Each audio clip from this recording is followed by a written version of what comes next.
And welcome back to the Flow Sports Fix on this Tuesday. There's been some very big games in the EPL and some other things happening in the World Game. But before we get to all of that, we need to discuss it with our World Game guru, and that is Ellis Gelios. Ellis, how are you today, buddy? Hello, Clayton. Well, it's interesting because a lot of the time, well, not a lot of the time, but some of the time that we recap English Premier League results, etc., we often throw in superlatives like how much action's actually going on and how busy the schedule is and all this and all that. And a lot of the time, yes, it is going on. It's there in the background, but really our lives are unaffected and we're all just getting through in the best way we can. But really, I mean, if we're gonna be honest about things today, there really is a lot going on, and I'm very excited to actually be able to sort of reel off all my emotions quite soon after the fact. So I'm very pleased to be joined by you in what will be an interesting 15 or so minutes. It will be. Well, let's start with the game that was this morning. I woke up to, I was hoping I'd wake up to see a victory, but I woke up to see a draw with Leeds and Liverpool. Well, you nearly saw a victory. Unfortunately, Liverpool unable to hold out. Diogo Llorente firing for Leeds, an 87th minute equaliser. This is obviously a much more devastating result for Liverpool than it is Leeds. Leeds getting a point against Liverpool in any context at the moment is a result that the manager, Marcelo Bielsa, will deem to be a good one, no matter where it's played. So to get a result against Liverpool is a good result for them. But Liverpool now are going to start to run out of games, Clayton, in this frenetic top four finish that we've got in the Premier League. It's really only, you'd have to say the only exciting facet of the season that we've got left. Who's going to take out those last two or possibly even one top four placements in the Premier League? And Liverpool are going to start to run out of games now. Sadio Mane's goal not good enough for them this morning. So concerns all round for Liverpool and not just on the park right now.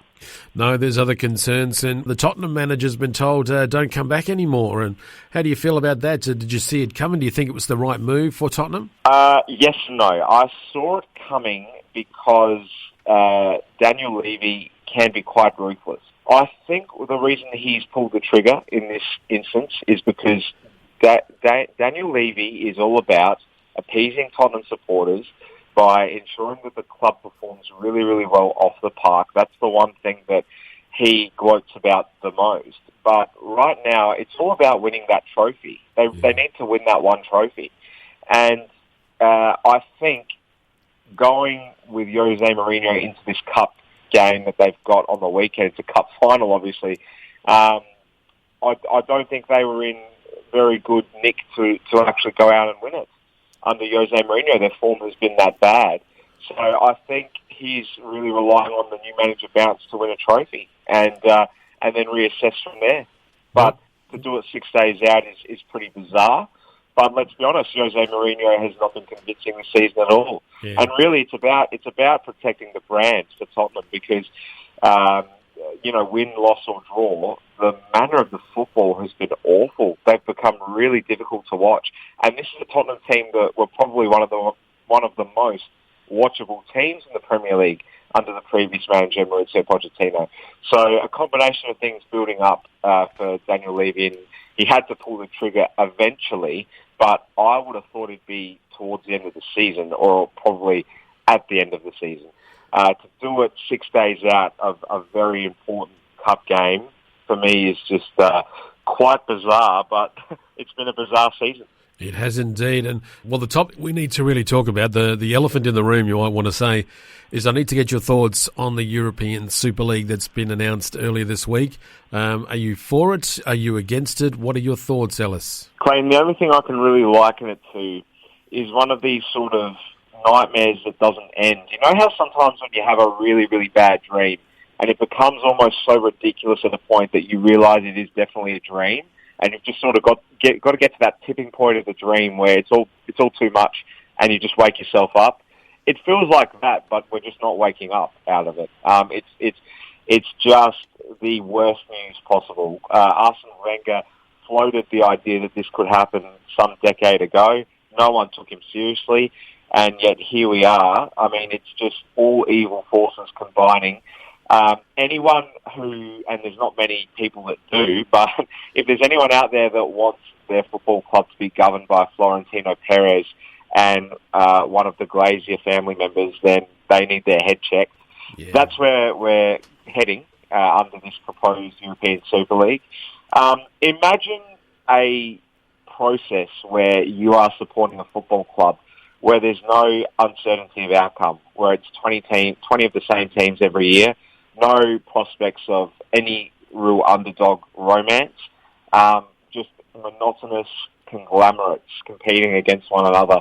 And then just to add some further ramifications, you're looking at a potential Qatar FIFA World Cup without Lionel Messi and a bunch of other world-class guys. In a World Cup, it's already going to be marred by various other controversies. And then you're looking at, obviously, a sanitized corporate competition that is going to be void of any football romance, any sort of semantics that supporters have enjoyed for 100 years. Gone are going to be the days of seeing a Leicester title charge. Gone are going to be the days of rooting for West Ham to finish fourth if you're a Manchester United supporter, because you know how great that's going to be for one of your fellow rival clubs to miss out on Europe, with West Ham being in Europe. There's just going to be none of that going forward. Forget it. Nada. It's a dark prospect. It really is, and it's looming large now because we've had all the clubs come out and make official statements on it, have come out endorsing themselves as founders of this new European Super League. So that's scary for me. Barcelona did a very sort of proudly worded one saying Barcelona FC proud founding members of the European Super League, and somehow they expected that to get a good reception. It's all just baffling. It's scary. There are some people in the know in the English media who are speculating that this is all just one big power flex and that it's definitely not going to happen, and they're just trying to put UEFA in their place because of the fact that UEFA do not allow the bigger clubs to control how they go about their revenue share. Yeah. So apparently going into this competition is going to generate, obviously, unprecedented funds for all these big clubs who will always make the argument that they're the ones that prop up all levels of football, really. But, I mean, it's not about that. It's about looking after the football pyramid. That's what needs to be kept sacred, and that's what has kept football alive and, you know, being the prosperous thing that it is for some 100 years. So kiss all that goodbye and you know, look forward to this really weird sort of corporate idea of just supporting a club in a world-class affair every single week. Well, that's just boring. And you get that anyway in the Champions League like you should, spaced out in appropriate intervals. I mean, I wouldn't personally, as a neutral, enjoy watching Real Madrid versus Manchester United every third week, Clayton. No, I certainly wouldn't. And to me, it really... It is the best example of where a sport is being totally ruled by money, that there are people that want to make money out of this. And probably the worst aspect to it was last season through COVID, where there were no fans. And the clubs, they all realised that they could still generate a lot of money through TV rights. And so the powers that be, these guys that want to formulate this Super League, they've realised that, well, the fans aren't necessary. They're not really part of it. No, that thinking that the fans are vital to a club is irrelevant, because now they've decided that the fans can sit at home and watch the game on their TV. And that's what this is all about. It's all about money and TV rights.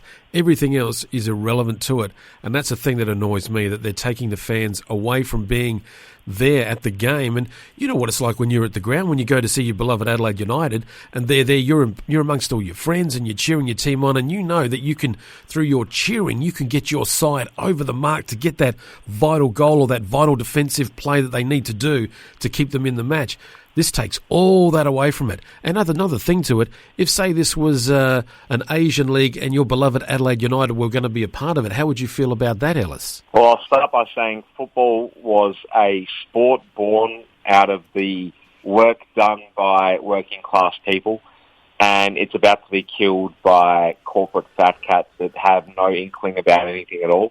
other than the bottom line. And it's a devastating prospect.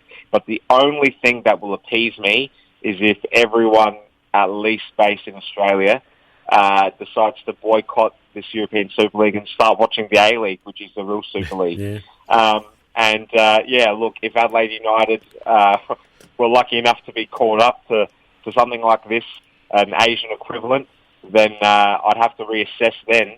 But because it's obviously a very different ball game in Oceania and Asia as opposed to what it is in Europe in a monetary sense. But look, Ellis, I can tell you're measuring everything you say because this has got you incensed.